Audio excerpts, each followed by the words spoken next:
Morning to everyone watching on Show Studio and everyone who's there at the fifth floor at Harrods, where we're going to be showing, I think, until the first week in October. We're talking with the fantastic designer Liam Hodges this morning about his new collection and about the sort of future of the fashion industry and how we're all sort of moving heavily, very quickly towards the digital world. Welcome, Liam. Hi, Tom. Thanks for having me today. Absolute pleasure. My name is Tom Alexander, by the way. I'm Nick's first assistant. Thanks for having me, everyone. Should we start by watching the collection video, Liam? Yeah, sure. I think that's a good place to start. So this was filmed in January, correct? Are you showing Milan? Yeah. So for the Autumn Winter 20 collection, we were fortunate enough to be hosted in Milan for a presentation by the guys at Slam Jam. We were taken there by Fashion East, Lulu Kennedy, and also presented alongside Lucian Clark. We had a space at the Slam Jam Spazio Maiocchi, right. Kind of cultural hub that they've got. And we set up a kind of installation come presentation come party kind of vibes, basically. And yeah, this is just kind of like a short look back at that, and kind of this, this period that seems so long ago now, but was actually just the start of the year. Yeah, it was only 7 months ago. Yeah, not very long at all. An amazing portrayal of a completely different time, and it does seem, that it's the sort of what everyone loves, the fashion industry, that happy socializing vibe, which the Liam Hodges brand represents so well, to be honest with you. But yeah, this is almost a bygone era. Maybe for the better or for the worse. We're now sort of looking at new ways of presenting things and new ways of communicating with your clientele and your customers. So it's really nice to watch this video and almost reminisce of something that was 6 months ago. Yeah, I think there's elements of it that are reminiscing and elements of it that are also, it's kind of a bit of a sign off to a normality that, is going to change, and we are looking to, as we move forward, it's a new future we're going into. Yeah. And I think, and that was always kind of the point of this collection itself, was a big turning point for us as a brand, and how we're working. We kind of, in terms of product categories and techniques we're using, and just developing our sort of a new approach to working, and trying to find a new normal for us. Great. I mean, you were telling me before we went on air that you're sort of moving towards upcycling a lot of your clothes, and you're recycling dead stock and old stock of yours. Do you think that that's something that's here to stay, and something that's sort of going to help sort of pioneer the industry and something that's more sustainable and more well, I guess? I mean, it's something we've been kind of experimenting with over probably the last sort of like 2 years. We started off with our website. We launched some upcycled vintage t-shirts that we were overprinting on and bleaching and doing techniques with.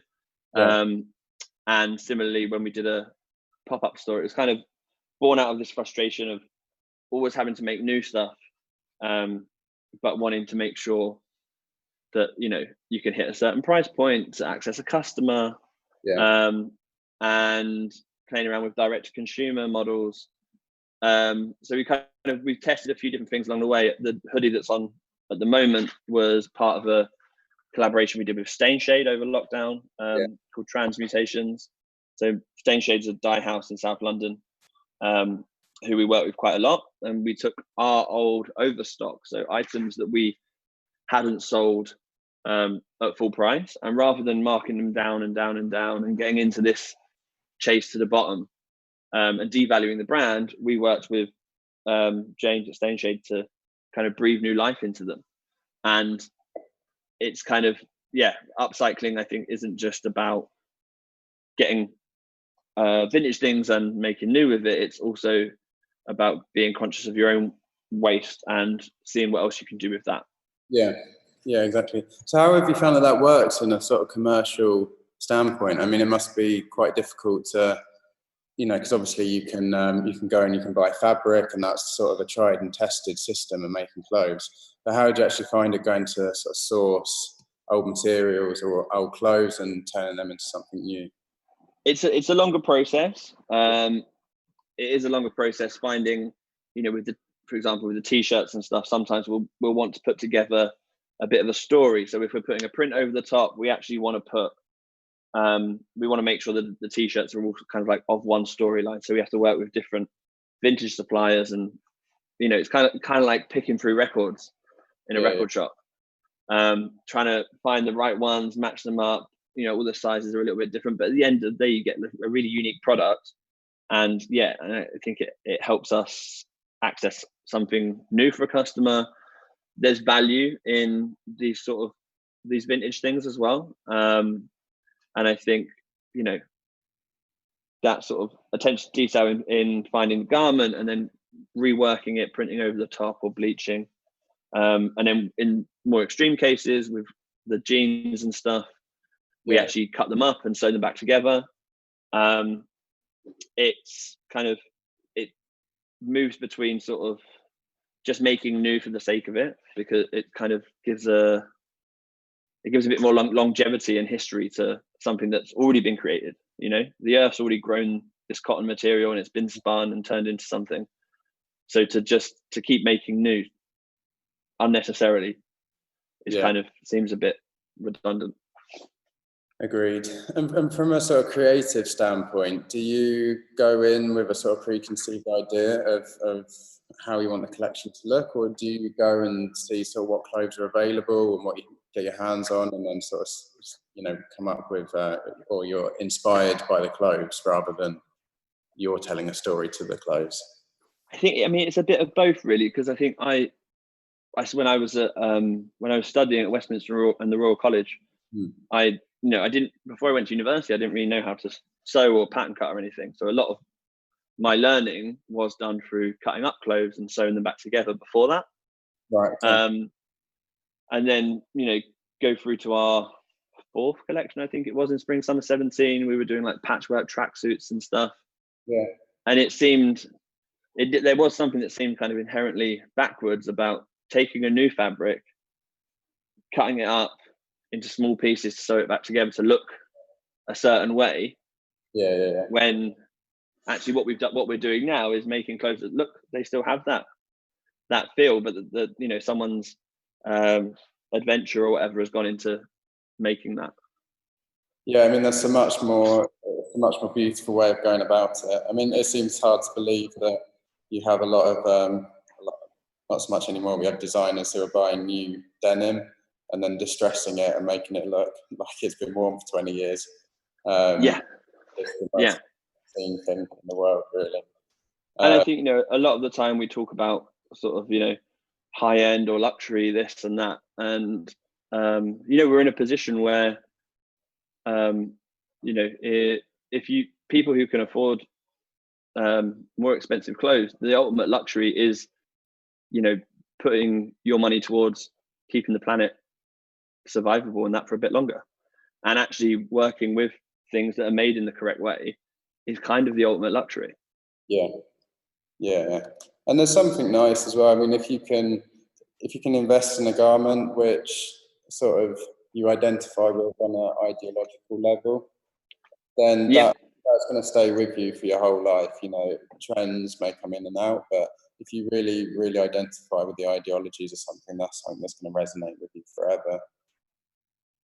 And I mean, I think there's lots of ideas of ways that this can be taken further. You know, we really want to do things perhaps at pop-ups or whatever, where, you know, we don't even sell the t-shirts. We just sell the prints, and people bring it to us, and we print the t-shirt for them there and then. So again, it's like, you know, if you've got your favorite, you don't need a new black hoodie or a new black t-shirt. You just probably want a new graphic on it. Yeah. Well, let's do that for you. and then also, you know, from a business point of view, that kind of, you've got a customer there who's then got a bit more income to spend on, you know, maybe a higher end piece. Yeah. Yeah. That's kind of the way that I'm trying to think about it. I didn't know that actually. So is that something you're doing at the minute, or is that something you're trying to put into? Not at the moment. We're kind of trying to work towards it. We've got a few friends have given us. We did these crochet bucket hats, and I've got a couple of friends who we're making them for. And I was like, you know, give me some of your old t-shirts, and we'll make the bucket hat out of that. So you can pick the colors, and you know, it's kind of, and actually you're wearing these t-shirts that you don't wear anymore or you don't care about. We're then making you something new with them, which I think is kind of, that's like a great story in itself. Yeah, that's amazing. So what do you think? Do you think that a lot of brands are going to slowly start moving in this direction and are going to really start seeing how they can be more innovative, or do you think we're going to be stuck with the old model for quite a while? I think, you know, as a small brand, one of our biggest strengths is that we are agile. Yeah. You know, me and my team, and ultimately the decisions lie with me. So to get to be able to make these changes and that, it's kind of, we're quite lucky in a way that we can be responsive to stuff. I think in the broader industry, I think it's still got a fair way to go. And the problem with sustainability is that there isn't always a right or wrong. There is a lot of gray areas between, you know, the different impacts of different processes.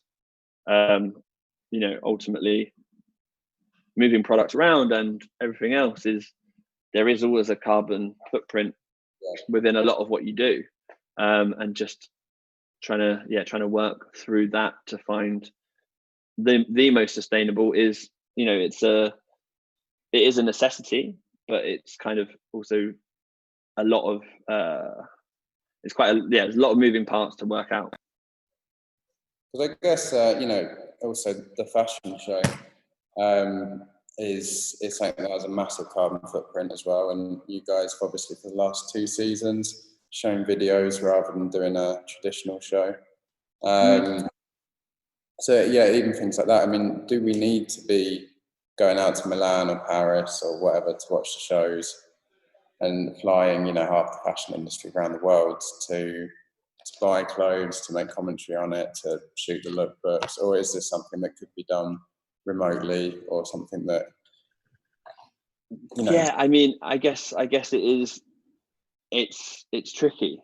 We, over lockdown, we did create a new collection, which we haven't actually really shown yet. We've only shown it to buyers at the moment, and we presented that through a digital showroom. Yeah. And you know, a lot of time is spent on creating the imagery and trying to make sure that the viewer can engage with it and get a lot of information. But actually, what is quite good is that that's there, so that the buyer can go and visit it and come back, and that when we can give them all of the information and they can kind of like get to know stuff. Whereas often in a showroom, everyone's quite pressed for time. You can't necessarily get across all the detail of every garment. And so actually when that collection launches, you know, we can then open up the showroom to our customer, and they've got all of this information there to kind of explore the collection, which I think will be like a new interesting way for them to engage with it outside of a fashion show. Yeah. And starting to think more about products and processes than just like the overall look. That's great. And so, I mean, a lot of what you're talking about, and again, a lot of what I sort of associate the Liam Hodges brand with, is this personal connection with the kids wearing the clothes. It feels like you're, you know, really sort of on the same level, and you're really talking directly to them in a way that I feel a lot of other brands are not doing. So it's really nice to hear you sort of talking in this way about the buyers, but also about the consumers. And so how, you know, other than doing digital showrooms and the sort of pop-up shops, have you got any other plans about how you're going to talk directly to the consumers? There's a few things in the pipeline, but obviously I don't want to give away too much all at once. I think the main thing, especially with the products and that we're showing at the moment, and through the web store, which we launched the new collection on Thursday, a lot of the products is individual and unique. So, it's kind of allowing people to go through it and see what's like, almost picking the specific piece, rather than, oh, I'll get that t-shirt that there's 20 of and they're all the same. Actually kind of giving someone that little bit extra special individuality that I think is always quite nice. Yeah, without a doubt. All right, and then it'd be good to talk about the move away from studio, move towards working from home and this sort of thing as well. I know you mentioned that you're thinking about maybe giving up your studio. Yeah, at the moment we're going to start working from home. We spent 3 months doing it over lockdown, and it worked well. There was limited access to our space, obviously, with the government rules, and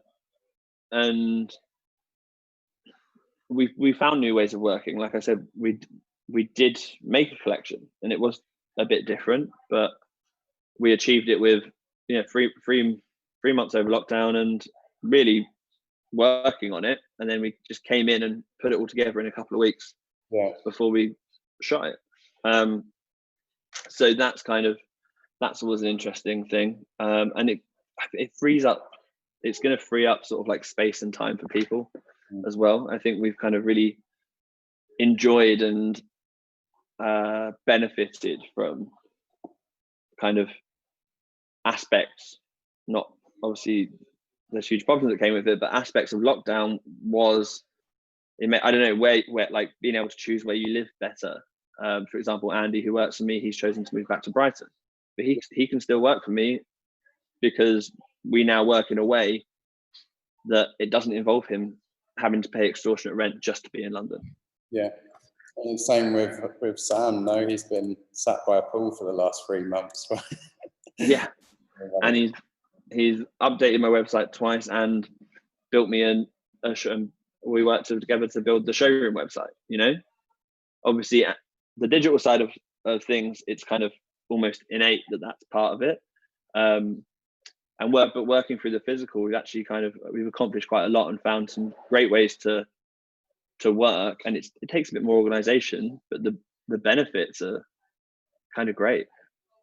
Yeah, and if you've got a team around you who are happy and fulfilled in life, they're going to bring that back to you, and you're going to keep having new innovative ideas because their eyes are going to be open, and they'll bring all that back. Yeah, exactly. And I think, obviously all of these decisions, it's kind of been something that we have had quite an open discussion about, and what we actually really would prefer. What do we need, and what do we just have because we've been doing it this way for so long that we have all of this stuff that maybe gets used twice a year.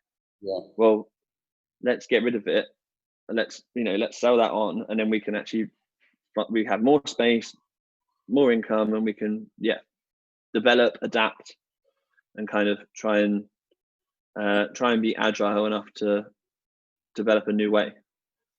Yeah, it's interesting. I mean, there's been obviously a massive rise recently, in the last couple of years, of peer-to-peer rental sites, and there's been small forays into that in fashion. But you've got sites like Fat Llama, and I think Truro is one for cars, where people can just rent out their lawnmower or whatever it is, their camera, to someone who lives down the road.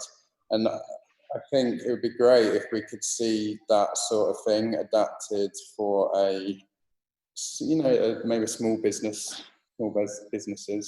So rather than having to pay extortionate rent on a studio all year round, or even extortionate rent on a studio for for the month in the lead up to Fashion Week, you can actually work out a sort of timeshare system, or just a system which means you're not going through 5 middlemen who are all trying to make money off you. You're just,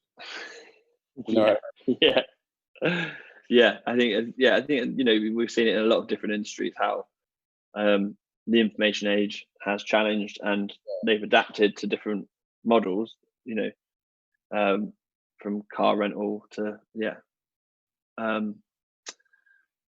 to like booking a holiday or whatever. And I think the fashion industry feels like one of the ones that kind of there are elements of it changing and adapting, but not yet kind of on the high end scale, I don't think. I guess also a lot of it is a sort of status thing at the minute. If you've got the big studio and the high end equipment or whatever, they're seen as I guess seen as like you're doing well, but actually I think that's quite a detrimental viewpoint for us. And I think it's a lot of risk to carry around every day, especially in the current economic climate. It's quite like, very much our approach is if we don't need it, then let's reconsider. Yeah, I mean that's a great viewpoint to have. So is this the picture that's up on the screen at the minute? Is this the pop-up you were talking about? No, this was a print workshop I did with Carrie from Cassette Player. We started doing them over towards the back end of last year. So working with vintage and working with both of our graphics, and we did it with StockX, and we had a space. They had a pop-up space where people could come and learn a little bit about printmaking and customizing clothes. And it's always really rewarding working with different people and kind of seeing people engage with creativity and stuff who maybe perhaps don't do that sort of thing very often. And then we actually did one over Zoom a few weeks ago as well, where people had signed up and we'd sent out packs of the vinyl printing to people. And again, it's that sort of like this idea of giving people access to new ways of working as well as just doing it ourselves, I think. Because we always want things to be as exciting for the customer as possible. A lot of the crocheting we did, we had a hoodie that said Liam Hodges Crochet Club on it. And the idea is that if some of the hoodies come with crochets attached all over them, some of them just have the holes, the eyelets stitched in. And the idea is I want people to, maybe they want to contact me and find out how to make it, and I'll tell them. I want people to engage with clothes so that they care about them. It's that same thing of I don't know, whenever I was younger, you get a new piece of clothing, maybe it's like that drunken night out that you spill red wine down it or something. That's when it becomes like yours. Until that point, it's just this new thing that's come out of a plastic wrapper. That's a very poetic way of looking at it. I like that. Red wine over more of my clothes. But I don't know, or you go on a great walk in it, or something happens. But that idea of I think fashion and clothing is very much an extension of the wearer. A lot of the time, and creating ways that people can become more connected to it can only be a good thing, and hopefully it will make people care a bit more about the clothes they're wearing, where they're made, and and the life cycle of them. Yeah, it's brilliant. I'm very impressed. Okay, and then I guess the other thing we should talk about is Zoom, the sort of power of Zoom, the world monopoly that Zoom has. This is how we're obviously talking to each other here, doing this thing which is being broadcast on Show Studio and around the world, and also in Harrods, which is, massive department store in London on a 35-foot screen. Harrods. It's all through this little app called Zoom. And I mean, we were saying yesterday, we've never actually met each other, but we've been sort of we've worked together a little bit now. But likewise, funnily enough, this video that I worked on with you, and the previous one we showed, the sound for both of those videos was worked on by a guy called Silvo, who we met through Instagram, and we've worked on I think 3 or 4 projects with him now, and also never actually met. It's quite weird. This is, yeah. I mean, it is incredible, the sort of power of the internet, and it does almost make you question whether you need to have the whole sort of networking model that is Fashion Week and magazine launch parties and all this sort of stuff. When actually you've got apps like Instagram and you've got Zoom, and you can connect with people now in a way that you probably could never do before. I mean, you couldn't walk up to someone, a stranger at a launch party, and have seen, their back catalogue of amazing work they've done, unless you were a very strange stalker, I guess. But when that information is readily available, and you can really sort of get an understanding of someone's personality long before you send them a DM or you've set up a Zoom meeting. And I wonder whether that is, inadvertently inspiring a lot of creative people, and it is sparking a lot of ideas. It's very easy to concentrate on the sort of Diet Prada side of it, where they're saying that everyone's ripping everyone off all of the time. But I'm sure there's a lot of people who are being inspired by a lot of things because they just would never have seen them or never would have come across them if it wasn't for Zoom or for Instagram or any of the sort of new mediums that we're using so readily now. Yeah, I think obviously you are kind of overloaded sometimes with a barrage of information, but if you can control that slightly, and there are so many great resources now that weren't even around a few years ago. I think even we were talking about it when we were making this film. If Zoom wasn't around, or if this hadn't happened, if the lockdown had happened maybe 3 years before, it would have been a very different scenario with getting work done, and kind of adapting and continuing would have been a lot harder, because I just definitely don't think it was really set up. I mean, there was Skype, but the little things like being able to do big group meetings and have little breakout rooms and the chat box and stuff, it's exciting and interesting how quickly everyone's adapted to it. Without a doubt, yeah. I mean, I've got to say, as much as we can talk it up, it was a humongous challenge. I've got to be honest, sort of throwing yourself into this medium. There's a lot of things which you have to, sort of compartmentalize and just really sort of throw yourself into working like this. I mean, I would consider myself to be a bit of a sort of control freak.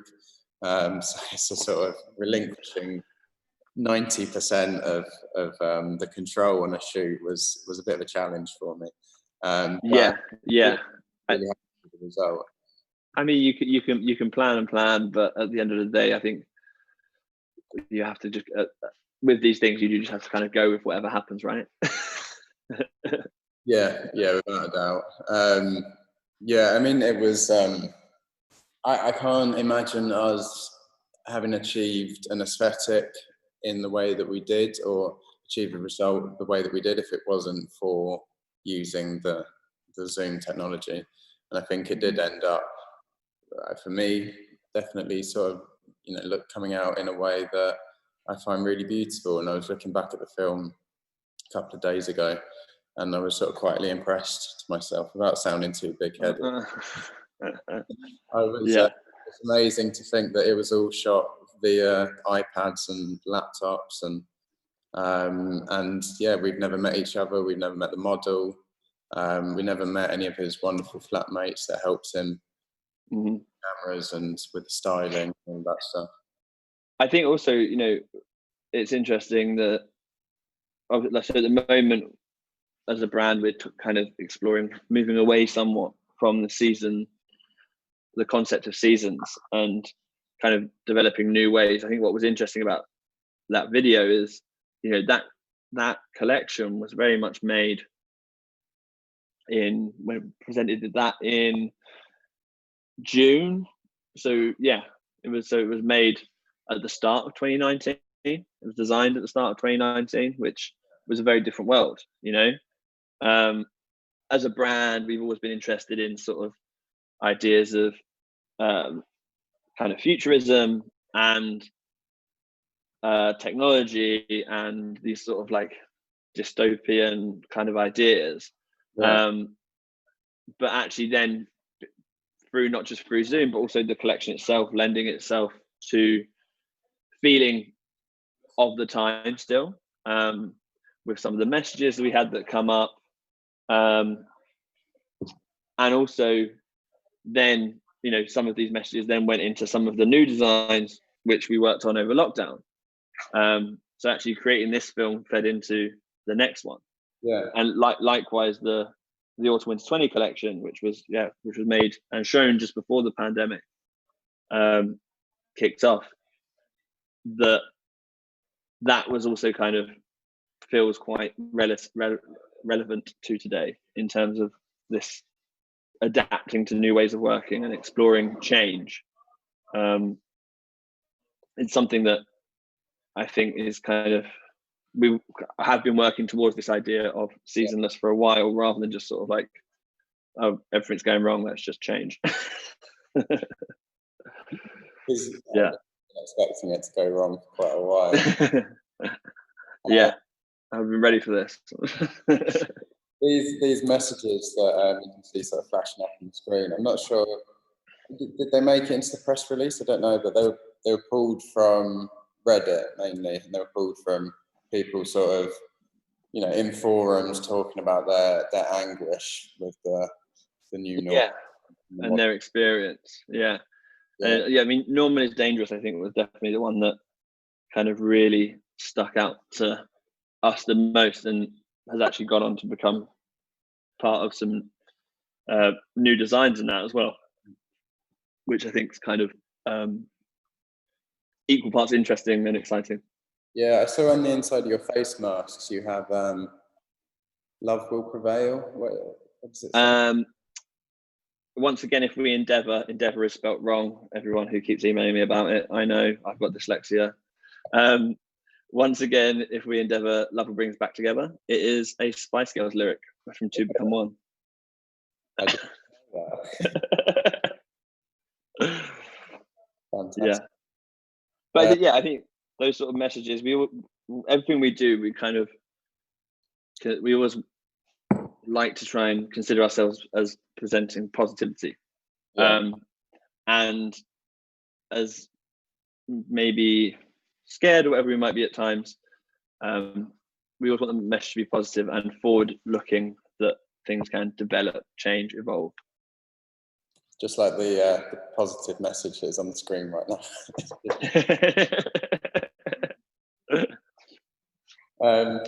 No, yeah, I completely agree. It's great, and you definitely, when I look at your clothes, it is very, very uplifting, and I love the sort of messaging behind it, and the idea of spilling red wine all over your top, and that making it yours.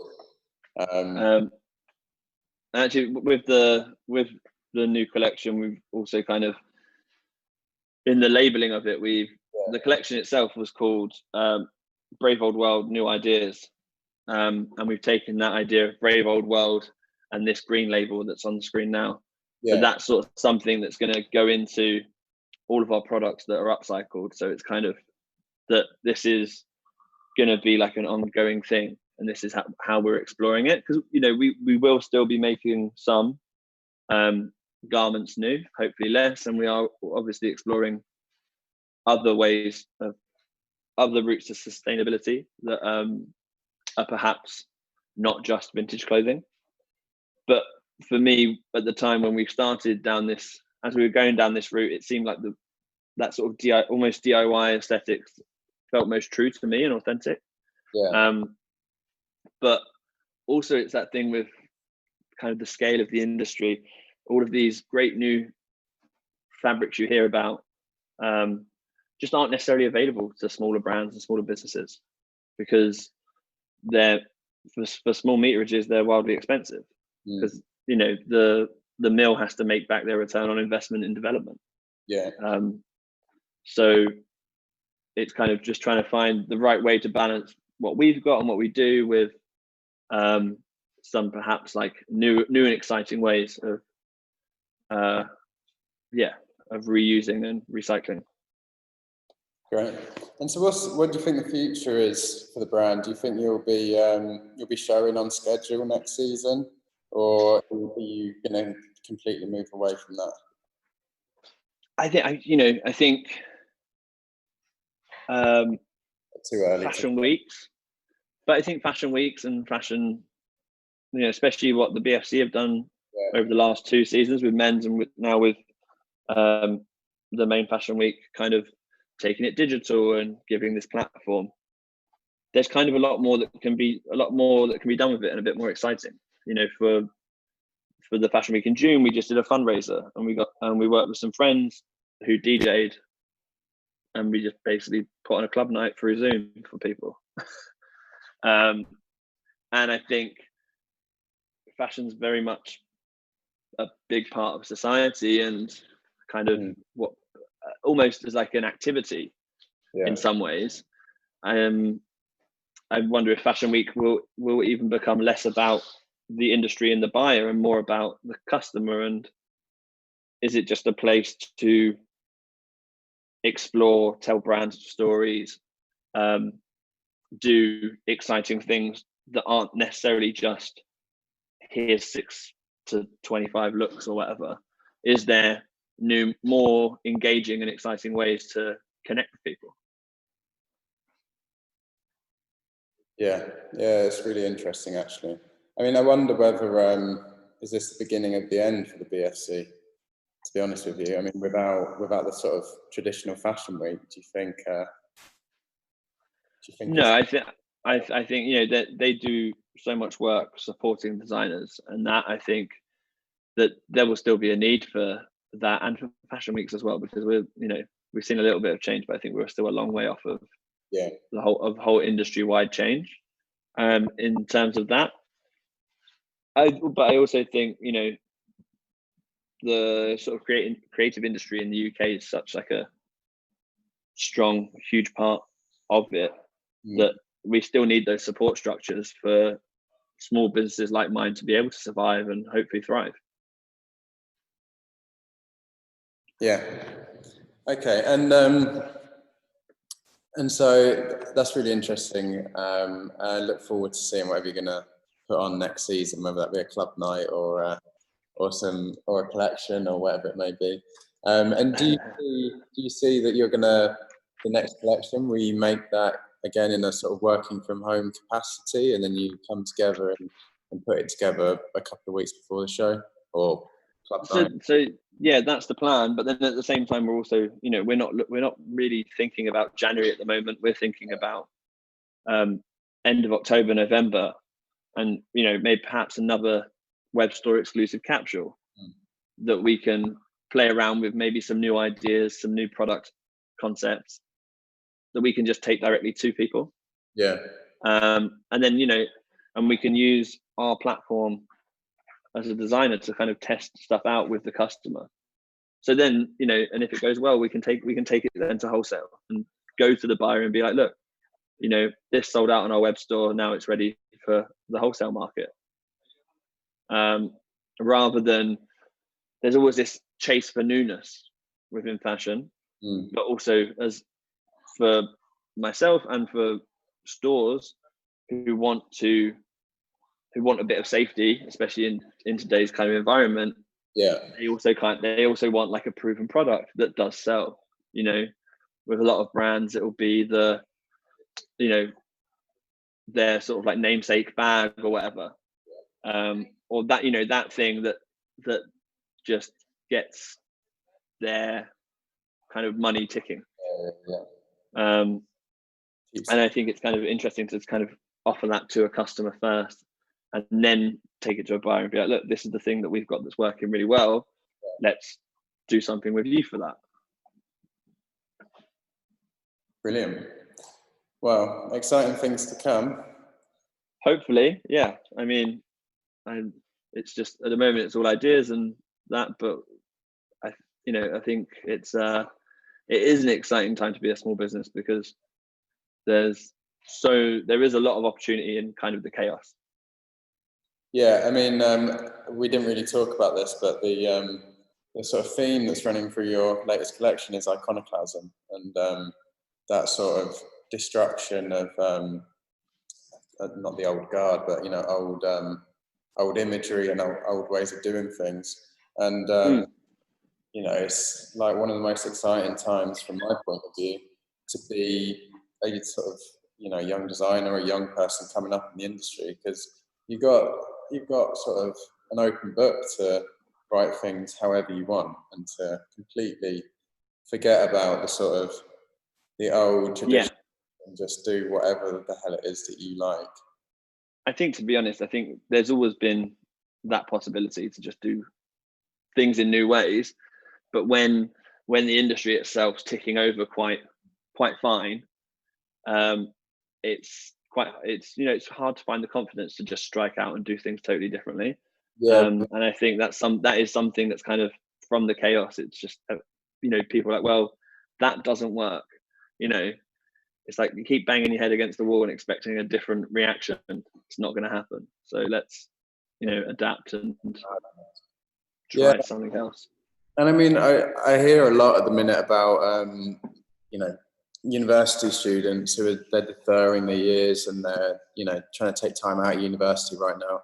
And I think my biggest viewpoint on all of that is that that's absolutely the wrong way of going about things. I think if you're a student at university right now and you happen to be watching, I think you should absolutely take this on as a challenge, and complete your time at uni if that's the route you want to go down, and just adapt to this and show people how it's meant to be done. Don't defer a year and hope that everything's going to suddenly return to the way things used to be, because frankly that's quite boring.